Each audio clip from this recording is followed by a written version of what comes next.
Europe 1, il est 7h19 et ce matin, Patrick Cohen, vous recevez un médecin de guerre. Oui, bonjour, professeur Raphaël Pitti. Bonjour. Médecin humanitaire, chirurgien de guerre, vous êtes rendu une vingtaine de fois en Syrie, vous avez témoigné sur la bataille et le siège d'Alep, vous êtes en lien permanent avec les malheureux Syriens de la Ghouta. C'est un nouvel Alep aujourd'hui, c'est un nouveau massacre? Oui, c'est un nouveau massacre. C'est pire qu'Alep d'ailleurs, puisque la journée d'hier a été une journée effroyable, remplie d'horreur. Il y a eu plus de 137 attaques aériennes, 47 jets de barils à partir d'hélicoptères, 90 missiles sol-sol qui ont été tirés sur la zone de la Ghouta.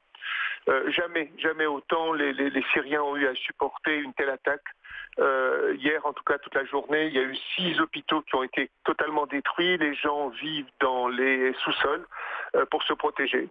6 hôpitaux détruits, délibérément visés, ce ne sont pas des bavures, professeur? Non, ce ne sont pas des bavures. Non, on retrouve le même procédé depuis maintenant 7 ans. C'est le même procédé. Les hôpitaux sont systématiquement détruits. On veut terroriser complètement la population. On veut l'obliger à fuir. On veut l'obliger à céder.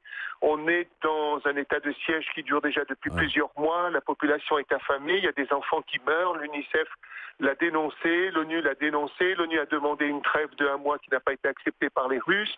On est dans une situation épouvantable sur le plan humanitaire. On va rappeler que des hôpitaux ciblés, ce sont des crimes de guerre. Mais des crimes de guerre, on les a perpétrés. Tous les types de crimes de guerre que l'on peut imaginer ont été perpétrés en Syrie depuis 7 ans. Tous, je dis bien tous. L'utilisation à la fois de sarin, l'utilisation de chlore contre les populations, les bombardements systématiques des populations.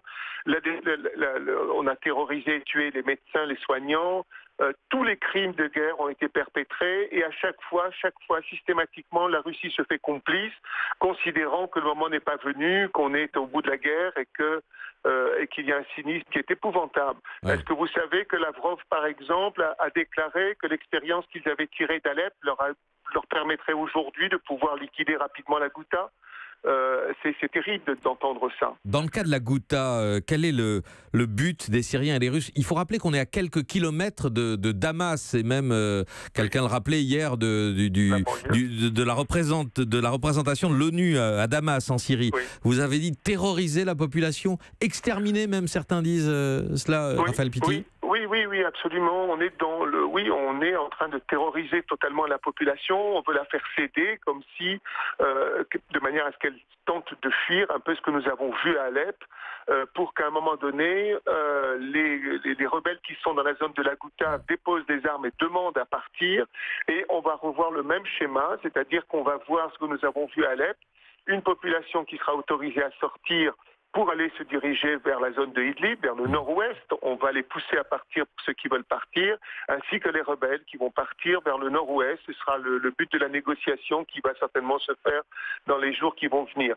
Et après, tout va se concentrer sur la zone de Idlib, parce que vous aurez mis là tous ceux que l'on peut considérer comme les rebelles dans la zone nord-ouest, et ce que nous aurons vu à Alep, ce que nous aurons vu à la Ghouta, va de nouveau se voir sur la zone de Idlib. Raphaël Pitti, on a entendu en France hier des défenseurs d'Assad, il y en a encore, expliquer que des djihadistes de Daesh se sont cachés à la Ghouta et que c'est pour l'une des raisons pour lesquelles Assad continue de pilonner le quartier, le secteur. Ça ne justifie certainement, c'est possible. C'est possible que des gens de Daesh soient partis sur la zone de Idlib, soient partis dans la Ghouta pour se cacher parmi. Oui, c'est possible. C'est bien. On peut l'entendre ça, mais ça ne justifie pas le massacre d'une population. Le peuple syrien depuis 7 ans souffre. Chacun mène sa guerre en Syrie. Il y a des guerres dans la guerre en Syrie. Il y a des guerres. Chacun fait la sienne, sans se préoccuper de la population. Et nous sommes devant une crise humanitaire qui est d'une terrible horreur. Vraiment, et je suis encore, moi, effondré devant l'absence et le silence du monde occidental, du monde libre, etc., par rapport à ce qui est en train de se passer sur le plan humanitaire. Silence plus fort et impuissance qui paraît plus grande encore qu'au moment du siège d'Alep, hein? Oui, absolument, et ça depuis plusieurs mois. Sur la zone de la Ghouta, on n'a pas envie et les médias ne reprennent pas. Si, quelques médias l'ont fait, bien évidemment. Mais on aurait dû prévenir cette situation. On la voyait arriver progressivement, cette situation. L'ONU ne pouvait même pas rentrer ses convois à l'intérieur de la Ghouta pour pouvoir approvisionner les populations. Et donc, on a vu arriver cela.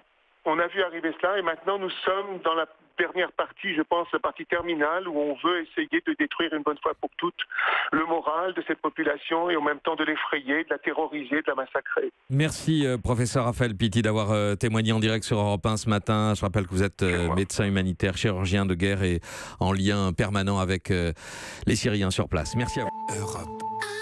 Europe 1.